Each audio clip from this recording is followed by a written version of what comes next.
Good morning. Hey you. Hey pussy pop. Hey pussy pop. How you say that? Hey fuck stick. Ladies and gentlemen, you're now tuned to the livest show on the internet. Put it out there. And I'm your host, TMONEY Da Dalphia, with the wonderful Mrs. Veronica, my queen, Latino de Noir. And we live over here, man. Creole City, USA, the original La Louisiana homie, TMONEY Da Dalphia. You hear what I'm on? Toute journée, m'a joué le créole musique, non? Toute journée, m'a joué ça, man. M'a j'aime ça, non? C'est le zem molin. Tu comprends? Shout out to that 504. Shout out to that 337. Bo Bridge definitely in the house. Wild Magnolia. Full side, where you at? Swamp Town, Nigga Town, Natville, P Town. Live your life. Coonville. Honorville, Bayou Boys. Cache, Les Deux, Teeny Quarter.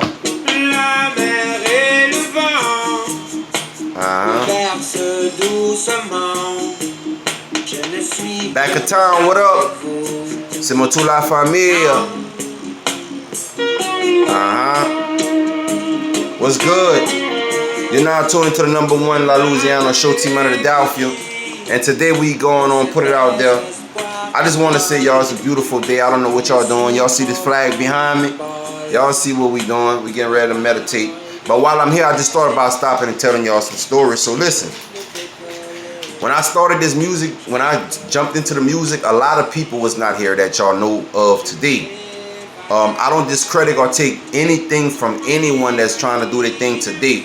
But I feel like a lot of these artists today, old and young, are very disrespectful. And they don't understand the essence of history and the essence of legacy. You know what I'm saying? Not knowing that it's not a personal analysis, it's something that's broad for the people. If people respect legacy and history, then we could prevail. But as long as you try to prevent the history or the legacy to prevail and shine in its natural light, you're going to stay down. Because, again, this legacy and history is before you. You dig? When I was young, listen, you got to understand, like, music been in me. My mama always did put me in, like, music. My mom was a showgirl, just like Whoopi Goldberg on Sister Act. Rest in peace to my Aunt Agnes.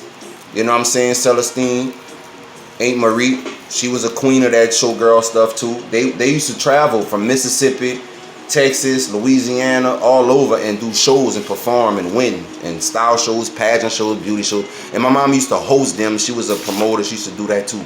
Have the biggest, hers was in Louisiana. She was known for the biggest ones in Louisiana at a time.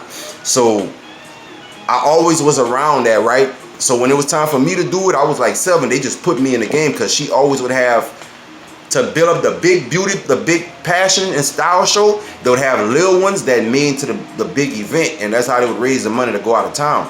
So my mom would always put us on stage, whether we was out of town or here. We always was, and she knew her baby, you know. Yeah, it was Michael Jackson's nephew because we thought Michael Jackson was our uncle. That's another story. I'm gonna tell y'all about that one. But listen, when I started though, so I'm saying this to say that a lot of people wasn't there. Like when I came into the game, actually moving around as a youngster, the only people that was logic in the game was Michael Lockett, JJ Kaye, the father, senior. You know what I'm saying? They always by Cage Bird Records and J Bird Records. They was doing that in Lafayette. JJ Kaye with Russell Gardner. You know, I grew up with Clifton Shaney in my household too as a grandfather, step grandfather. You know, I played his accordion a few times. Shit was heavy. It was heavy as hell. Like that thing was heavy. I ain't gonna lie. So they used to laugh at me. But that's the story with Maddie. You know, Maddie, that was her man, Clifton. I can speak on it now because with no disrespect to the Chenier family, I'm pretty sure that they know, you know, as a super musician and a creator of a genre, the king of that musician, and the traveling the man do, I'm pretty sure he's a man. Damon, he's a man. Damon, he's a man. So yes, he was like my grandfather, Damon, because he raised me. With no offense to the Chenier family, but that's Papa too. He called me Bebe. Yeah, that was the name he gave me. But so Clifton Chenier is a big inspiration to me. So when I got in the game, a lot of people wasn't there. Legit was there. You know what I'm saying? Legit was like the one of the major urban groups that was popping at the time. Raw Anthony and his brothers, Chris and all of them, legit. And they had got a deal. Michael Lockett, Wendell Glover was popping at the time. Lil Wendell. Then came your Lil Runts. Then I remember Lil Runt came on the scene. He was one of the first rappers from Lafayette I heard of to really be out like, you know, Lil Runt. And then T-Pop. And after that, by the time T-Pop came out, I was already out. You see what I'm saying? By the time T-Pop became, and you gotta understand, T-Pop never came out on the I-10 Juggler album. His I-10 Juggler album, he did not come out on that. He came out on the Laugh Text Screw Tape.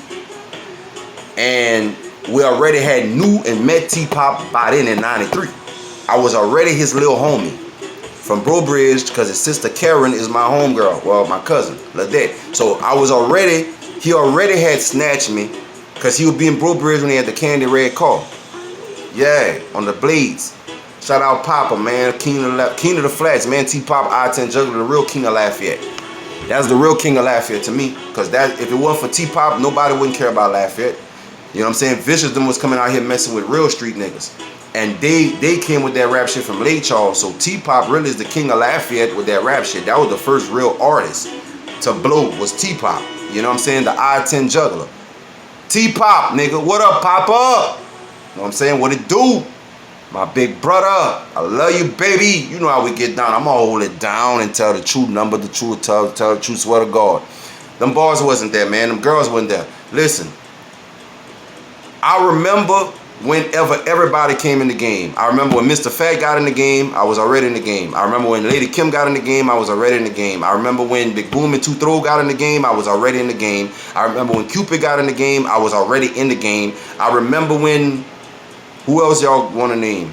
IBG got in the game, I was already in the game. LTD Profound, I was already in the game. Face to Face, I was already in the game. The Brothers, I was already in the game. Fish and Ralph, I was already in the, way in the game. Slim Chance, I was already in the game. I'm Red from VZ, I was already in the game.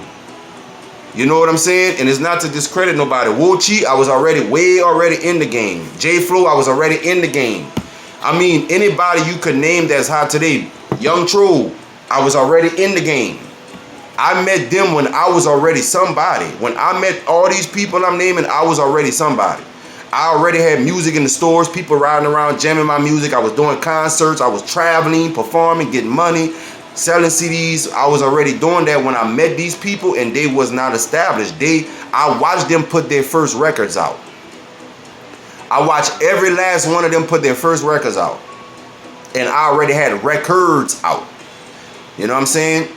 So the first person we gonna talk about who I met out of that crew, I told y'all about Chip, cause I met Chip through the Natural Born G's. If I didn't, okay, here we go. Want to hear a story about it? I can hear it. Here we go. Well, my big brother Rookie, we had Gold Mine Productions, but we had a dispute with Missy Elliott, them company, right? Like legally, we got papers filed, all kind of shit, right? Courts, shit like that, behind the name. So we switched that name to Full Side Production or Full Side Entertainment, and we rock with that. And in the process of doing that, we managed to put out like 13 mixtapes, Screw mixtapes, because the Screw music at the time, that genre was the genre. Man, you could like that. The Screw genre was the genre. That's what we was jamming in Southwest Louisiana. That was the theme music that had took over.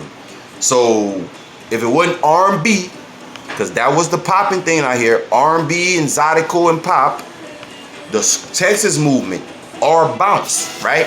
And I venture all them eras. I started as bounce, that's how I used to do the block parties, and then I started recording Screw, and that's how I started doing the concerts at the Hyman Center, the Cajun Domes, y'all high schools. When I used to go to y'all school, listen, half of the artists I named, I used to be on y'all stage at Lafayette High, Northside performing during them youth exposure days. Y'all used to watch me perform, all of y'all. I remember. Listen, I remember y'all. So let's stop let's stop acting like everybody is who they are right now, because there's a story that has to be told, and that story is called The Truth, and you're on the page to follow. If you want to hear more of The Truth, man, log in, subscribe, share, like, follow, comment. Please leave your comment, tag and share to whoever or whichever person you wish to share that I name, and they got a chance to rebuttal and respond and give their story if I'm wrong. But I know I'm true because I remember everybody at the beginning. And this is the cool part, right? See this, all I got to do is this.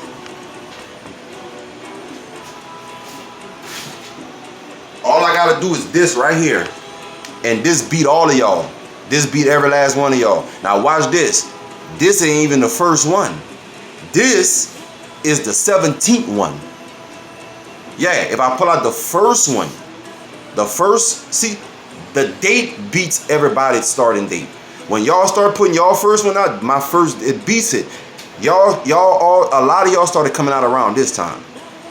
A lot of y'all started coming out this time. And listen, nigga not hating, nigga just saying the truth. Nigga just saying, I don't know what everybody mad for.